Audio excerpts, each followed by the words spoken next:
The last time anyone saw Sarah Whitman alive, she was walking into her apartment on the Upper West Side of Manhattan, arms full of groceries, smiling at the doorman before disappearing inside. It was a regular Thursday night, nothing out of the ordinary, until the next morning when she didn't show up for work. Her best friend, Lisa, worried when Sarah didn't answer her phone. Calls went to voicemail. Texts remained unread. By noon, panic set in. Lisa drove to Sarah's apartment, hoping she had simply overslept. But when she arrived, something felt off. The door was locked from the inside. No answer. No movement. Lisa called the police. When officers finally forced the door open, they found Sarah lying in a pool of blood in her living room, her body cold and stiff. No sign of forced entry. No evidence of a struggle.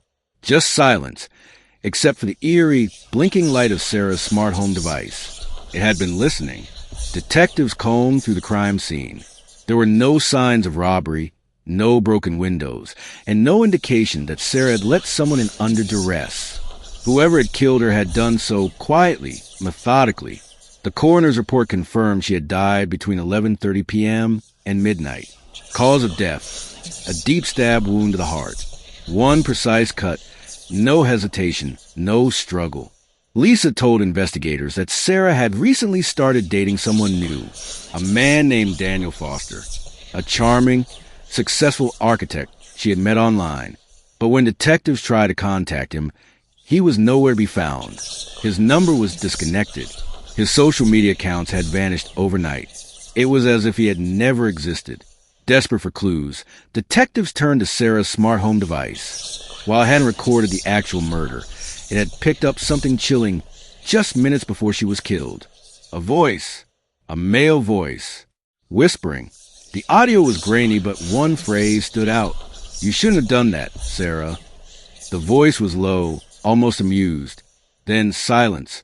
Detectives ran a voice analysis. It didn't match any known criminal records, but they had a new lead. Sarah had recognized her killer, and she had let him in. A week later, investigators traced Daniel Foster's online activity to a coffee shop in Brooklyn. Surveillance footage revealed the truth. Daniel Foster wasn't real. The man Sarah had been dating was actually Eric Langley, a former tech executive with a history of fraud. He had served time for identity theft, preying on single women, stealing their money, until one of them fought back. Sarah had discovered his secret, and she had threatened to go to the police. That's when he killed her. Eric Langley was finally tracked down in a motel in upstate New York, living under yet another alias. When police stormed his room, they found fake IDs, stolen credit cards, and a journal detailing everyone as victims, including Sarah. But it was a smart home device that sealed his fate. In his arrogance, he had connected it to the same account he had used for Sarah's system, a digital footprint he couldn't erase. Faced with the overwhelming evidence, he confessed. At trial, prosecutors painted Langley as a manipulative predator who saw women as disposable. He had stolen thousands, but when Sarah threatened his con, he silenced her permanently. The jury deliberated for just 3 hours, life without parole. As the courtroom emptied, Lisa held back tears. Justice had been served, but it wouldn't bring Sarah back.